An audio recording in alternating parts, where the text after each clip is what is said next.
Good morning, uh, dear listeners of Concerned Citizens Media, and welcome back. Here are the news for September 29, 2020. First, the breaking news.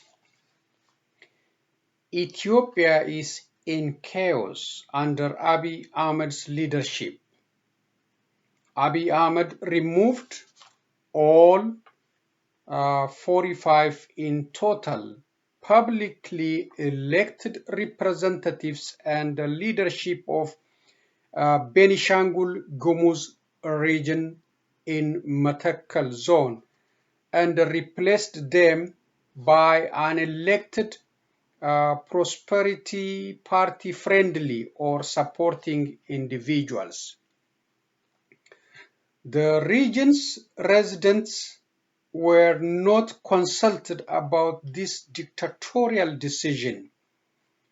Benishangul Region Prosperity Party was used as the cover-up for the Prime Minister Abiy Ahmed's undemocratic action. Ethiopians knew that the local party cannot conduct a business of such magnitude on its own at this dangerous time. According to the Ethiopian Broadcasting Corporation report, the removal of these individuals are effective immediately, and it includes the following. 3 individuals were from regions representatives, 8 from Matakkal zone, 5 from Bulen Warada or district, 5 from Wenbera Warada, 9 from Dangur Warada, 5 from Dibati Warada, 5 from Mandira Warada, and 5 of them were from Gubba Warada leadership. The Prime Minister applied the same strategy on removing Walaita zone representative last time, and many local youngsters and other residents lost their lives in that process. The rising of conflicts here and there in Ethiopia are the indication of public dissatisfaction with the Prime Minister's leadership and his new Prosperity Party. He is also dependent on armed and federal police forces to settle all legitimate public demands. Such strategy does not bring peace and stability in the country. Ethiopians must rise up and demand to have a free and fair election so that they can elect their own true representatives. The rule of law is totally broken in Ethiopia. The military, the federal police, local police are carrying out illegal searches and public property seizure in the country. Anarchy is growing in the country. Nobody is accountable for whatever happened to the citizens. For example, today, the Oromia Special Police confiscated all the goods and money from Johar Muhammad's sister legally opened and operating shopping store located in Adama town. This is really painful. It is painful to see government forces supposed to protect you acting like thieves and gangsters against peaceful citizens in that country.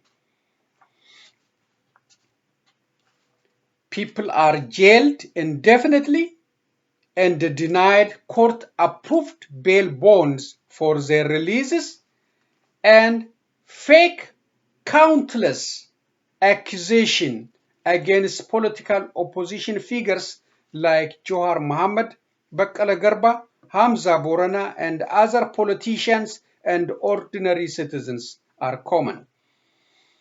The human rights violations in Oromia region have been in local and global news, and the command posts are expanding and making lives miserable for the citizens.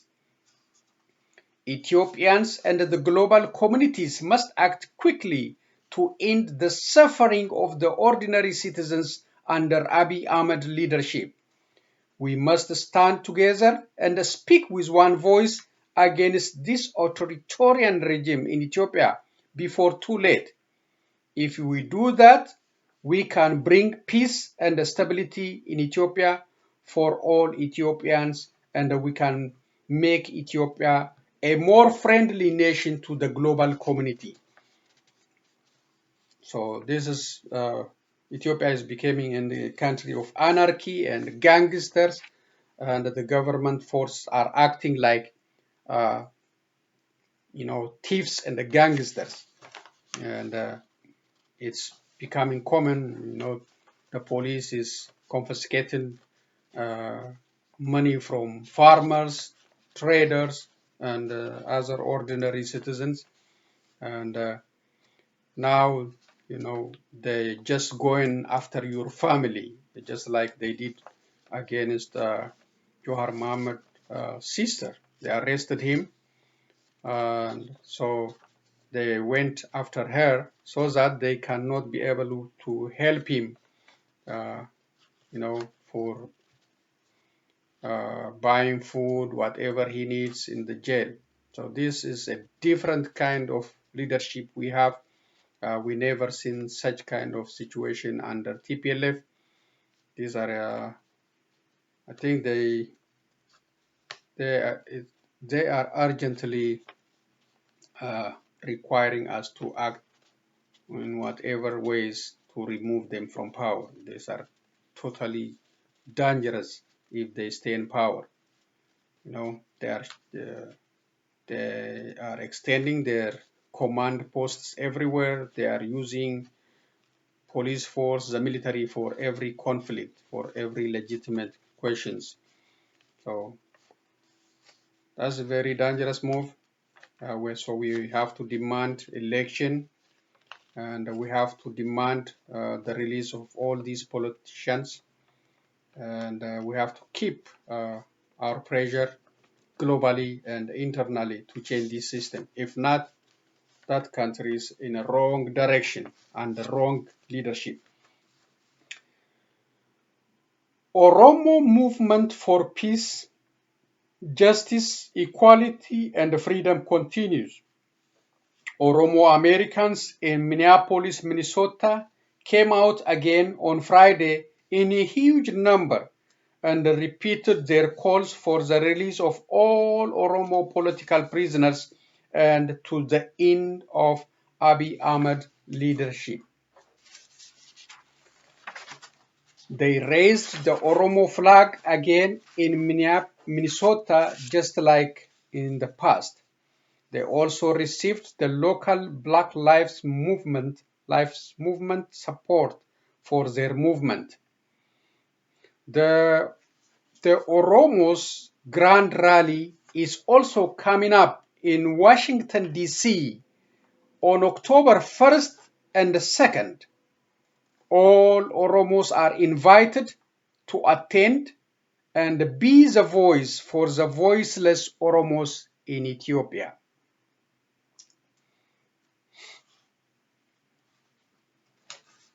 Finally, President Donald Trump's released financial information or tax return and obtained by the New York Times is showing some troubling sign for the president. According to this document, the president paid only $750 for the tax year 2016 income tax, which is much, much lower than ordinary citizens' tax payment. Registered nurses and elementary school teachers paid much higher than him. He also never paid earned income taxes for more than a decade before 2016, claiming loss in the business. All these are in the contrary to what he was bragging about his business and how big he was paying to IRS. The New York Times promised to release more details in coming days, and listeners of Concerned Citizens Media are encouraged to check it out for better understanding of this president and to make their decision on the coming in the coming election. The Concerned Citizens Media does not know if this tax return issues will be on Tuesday's night, 9/29/2020, first presidential debate. So there is a debate on 9/29/2020 at around 8 p.m. local time. So we don't know if this tax issue will be there. So he is running for re-election. We know what was going on for the last 4 years. We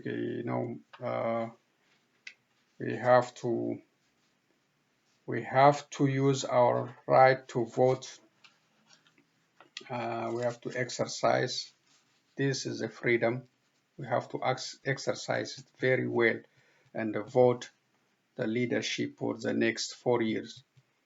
So we know how Trump leadership affected the global community, the COVID-19, all the things he was saying against minorities, the handicapped, the woman.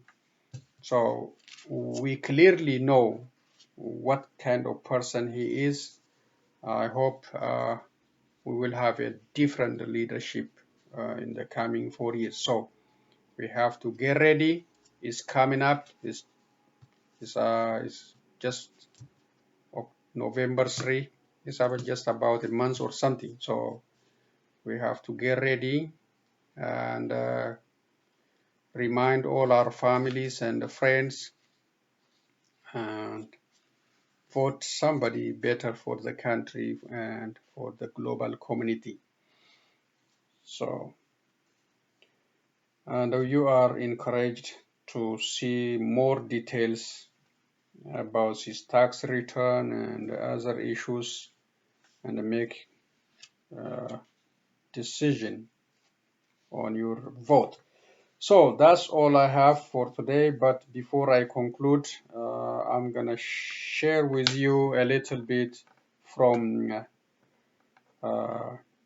video conference organized by Oromo Legacy Leadership. This is I shared from Facebook under the title of Envisioning Post-Abiy Ethiopia Through National Dialogue Among Ethiopian Nation. So this is the title. Different people discussing what's going to happen if Abiy is removed. So they're talking about the preparation after his removal. Let's see, just a little bit. It's a long video, but I just share a little bit. If you are interested, you can go to Ola Oromo Legacy Leadership Facebook and get the whole video. Just share a little bit and see.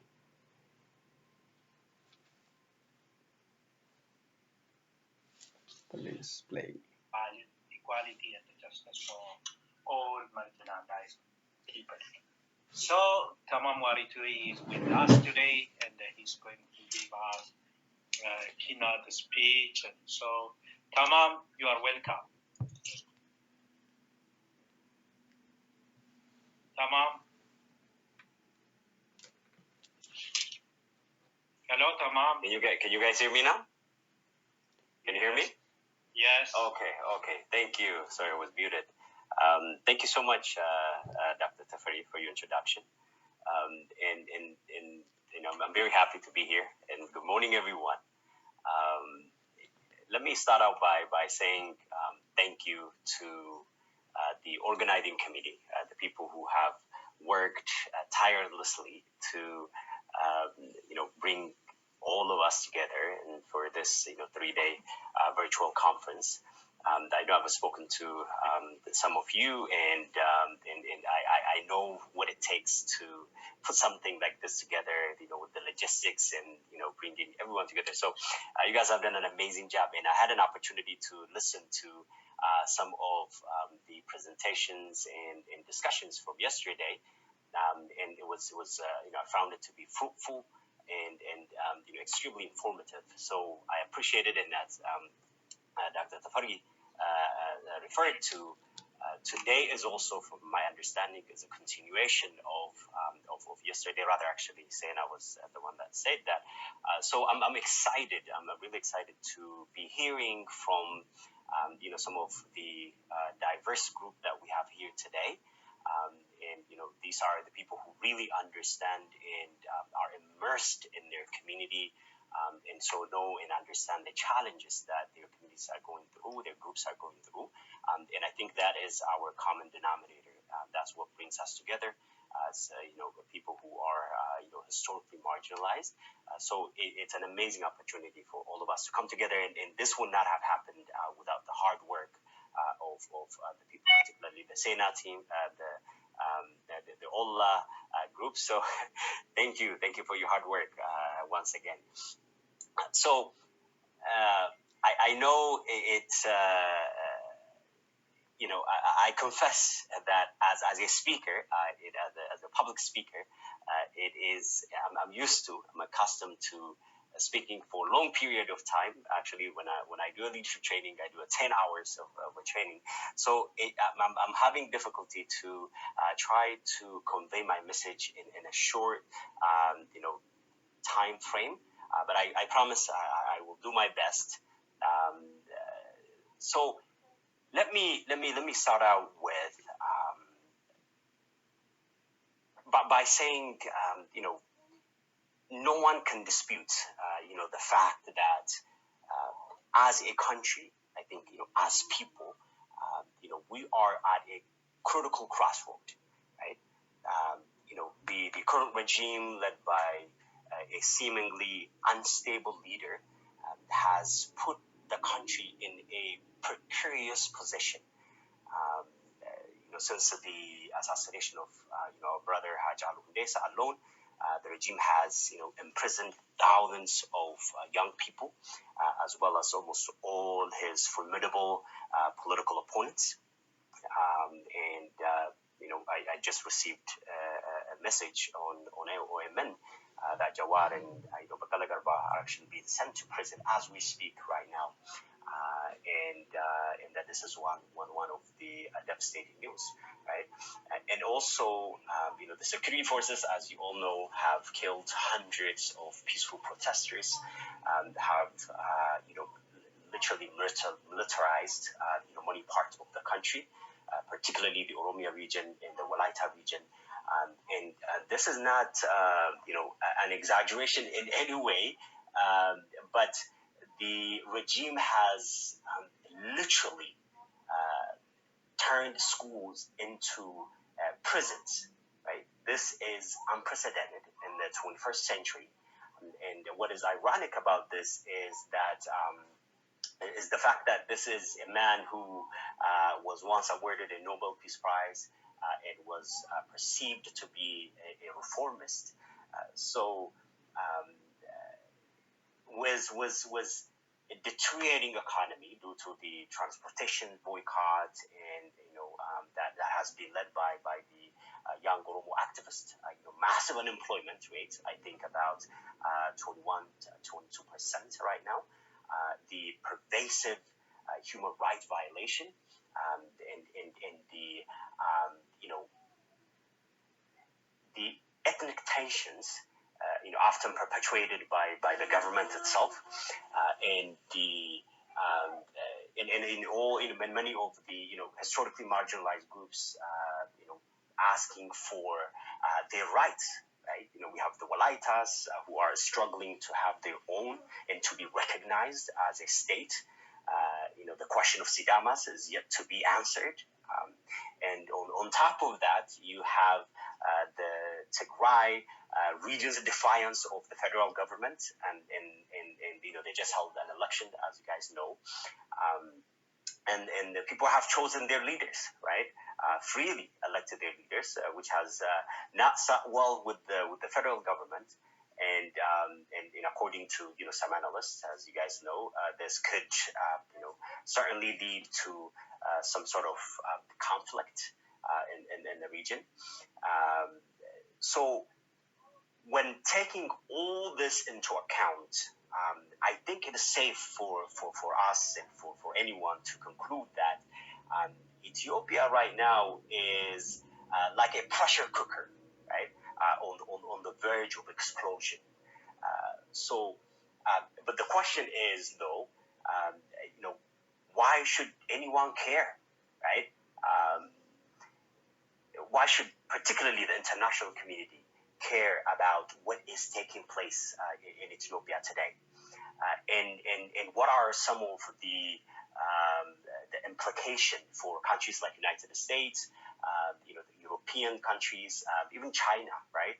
Who, by the way, seems to be heavily involved in what I like to call the blind investment to some of the most repressive regimes, in Africa. Unfortunately, ours being one of it. Right?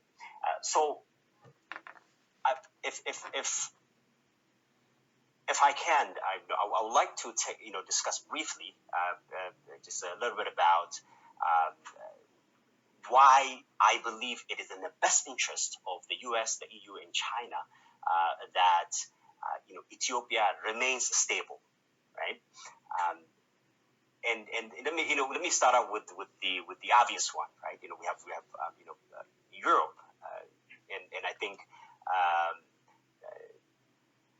what Europeans need to understand is that Ethiopia is not this tiny country in the Horn of Africa, but rather in fact it's the second most populous country on the continent, next to Nigeria, and what that means is if things don't go well, when the country breaks apart, we are going to witness some of the worst humanitarian crisis on the continent, which would inevitably lead to a massive amount of refugees flunking into Europe, because history shows us that when people are desperate, they search for a better life elsewhere, right? And Europe seems to be just demographically close to us. So for our friends in European countries who are currently concerned about immigration, I say just wait until my relatives start roaming your streets in millions and knocking on your doors, right? So to mitigate this, I think European countries need to listen not to the dictator, but rather to the people who are crying for freedom, justice, in a true democracy, right? And then obviously we have China, and that is heavily investing, as I said, in African countries, and I think China is now the largest FDI, foreign direct investment, in Ethiopia, including the $3.4 billion that they spent building a railway, and many other initiatives that obviously. There is an economic implication there, right? So it is also in the best interest of the Chinese government to make sure that Ethiopia remains stable. But again, that will not be fulfilled by standing with or supporting the rejected dictator that we have in the office today. So if they choose to go that route, then they might as well say goodbye to their ROI. So last but not least, let me just mention a little bit about the U.S. As many of you know, the U.S. is obviously, it has a national security interest, because Ethiopia exists within an orbit of countries that are chaotic and with so much internal conflict. One side we have Somalia and Southern Sudan, and then we have Eritrea. So the last thing that the United States want to see is another destabilized and broken country in the Horn of Africa. So again, it is also in the best interest of the United States that Ethiopia remains stable. Then the question, as we like to call it here, the $1 million question is how, right? How can this happen? And obviously, we need more time. That we have to delve into this and discuss about this. But just shortly, what I wanted to say is, if there is one thing that history has taught us, in general, is that aligning with a dictator to solve a country's economic and social problems never works, right? And in the case of Ethiopia, it has not worked with the previous regime. It will not work now with this one.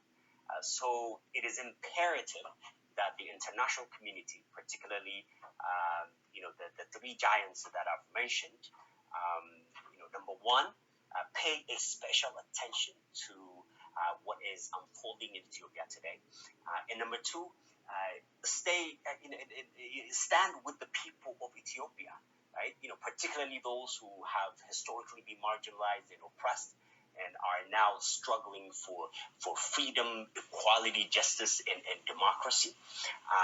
So only then, we can have a prosperous and a stable country. And I am optimistic and hopeful that the international community will stand on the right side of history, and will stand with the people who are thriving to bring about a true democracy to that country, and the people who are who have historically been marginalized, and the very people that we are having discussion with today. And I think with this, the bigger question comes, what comes after Abiy, right? Because dictators come and dictators go, right?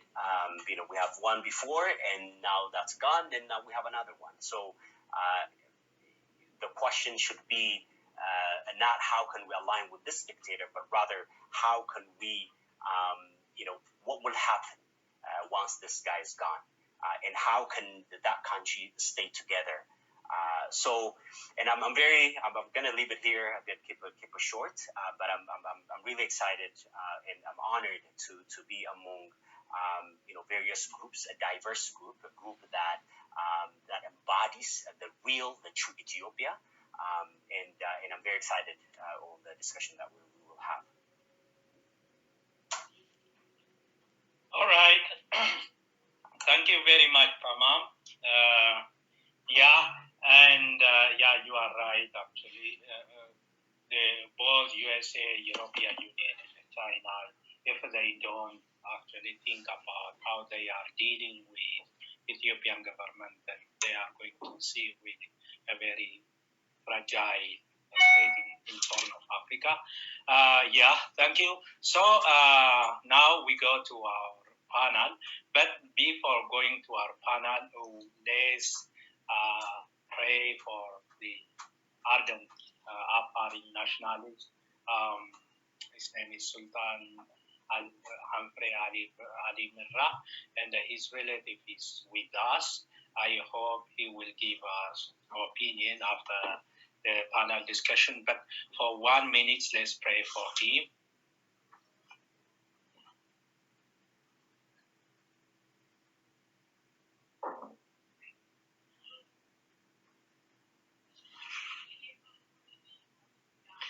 Okay, thank you. Sultan Humphrey Ali Mirra passed just before a week, and you know, many of you have. I think you have seen it on media, and he's one of our hero, Afari's hero. And so now we go to our panel, and our panel, the first presenter is Zena Tasfai. Really, you can see her there. She's a very beautiful woman. Really, I appreciate her. Mrs. Zena Tasfai is an educator, an author, and a researcher, and most of all, lifelong student of culture and politics. She graduated with BA in International Relations from George Mason University. While pursuing her first degree, she co-founded an organization with two other students named COCA, Keep Our Children Alive. This was a student-centered program overseen by faculty from George Mason University. COCA program in peer counseling and conflict resolution in undeserved community in Washington, D.C. and Arlington, worked to change lives of the disenfranchised, invisible people the system could neither reach nor account for. This led her to teach for a short period in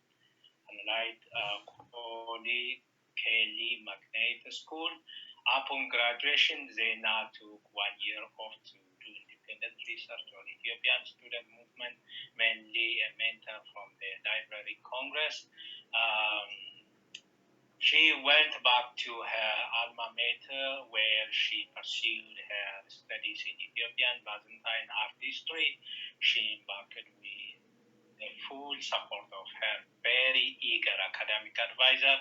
After the first semester, both Sena and her advisor found there simply was not a lot of work done on this topic. This is when she moved to Ethiopia to study the Institute of Ethiopian Studies. She earned her MA in Museum Study and Art History. She continued to study and learn on the same topic. In 2009, she was published in an analogy of contemporary African diasporic experience.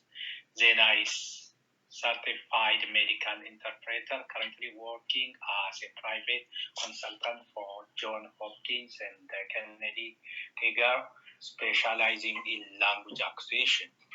Title of her paper is In Defense of Federalism, Narratives and Perspective from Tigrayan Point of View. Thank you, Zena. You can start. Thank you for such a long introduction. I apologize. I wasn't sure how the bio was supposed to work. Also, I want to thank everyone that worked so hard on this in this organization to put this program together. I want to thank you all for being so inclusive. I recognize that the Oromo community right now is going through heart-wrenching, despicable period of history. The betrayal level is over the top. And so I really appreciate you being inclusive. So I would like to start off, first of all, by giving you my take on federalism. Why in defense of federalism? And I noticed yesterday, people sort of listed their woes, as it were. But before I even do that, I understand Ethiopia to be a certain way, okay? So there was this book. It was called African Arc. And that book essentially paid no attention to international or national boundaries. It just followed the people's historic settlement patterns. It follows the language, the linguistic borders, as it were. And it followed the shared cultures, the shared history and modes of living. And that book was made by a photographer and by an anthropologist. Now, if the world was run by anthropologists and photographers, I think we would all be better off. And I'm not saying that because I'm neither. However, we all know that federalism is the only way Ethiopia can really have a future. Going back to 1991, there were over 18 armed factions, 15 of which had their own ideas for secession. Their programs included secession. Now, why Mr. Cohen yesterday, I thought flippantly mentioned Mr. Lencho's take on 1991's conversation in London as, well, we were already done talking, so Mr. Lencho, too bad, Oromia cannot be independent. I thought it was funny. It's kind of symptomatic of America's and generally the Westerners' view of Africa and the global South. Self-determining federalism, essentially, why I defend it, in short, is because it has the cornerstone of Article 39. It allows us to come together on the shared understanding, self-rule, and shared rule. The deficit in federalism has been the implementation. Tsagaya Arasa did a great job in one of his papers, I think it was at the Standard, where he said, ethnic federalism is a misnomer. It's actually a federation of nations, nationalities, peoples, and so forth. So throwing the word out there as ethnic federalism in the African context just makes it a reasonable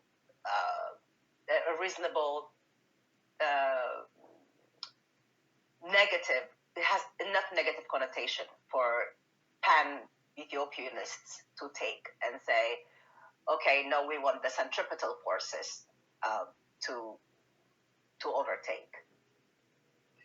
I don't think there's any way we can go back to pre-1999 conditions, and that's where Abiy is taking us. About Tigray. And here's why I joined, and we started something called Security and Justice for Tigrayans in Ethiopia, because we are being selectively persecuted. There was essentially an economic embargo, and military threats abound against the state of Tigray, and it's not against the PLF. We have migrants, over 45,000 Tigray-born Ethiopian citizens that are stranded. And Prime Minister Abiy Ahmed essentially said, if they came here, they would only be political foes.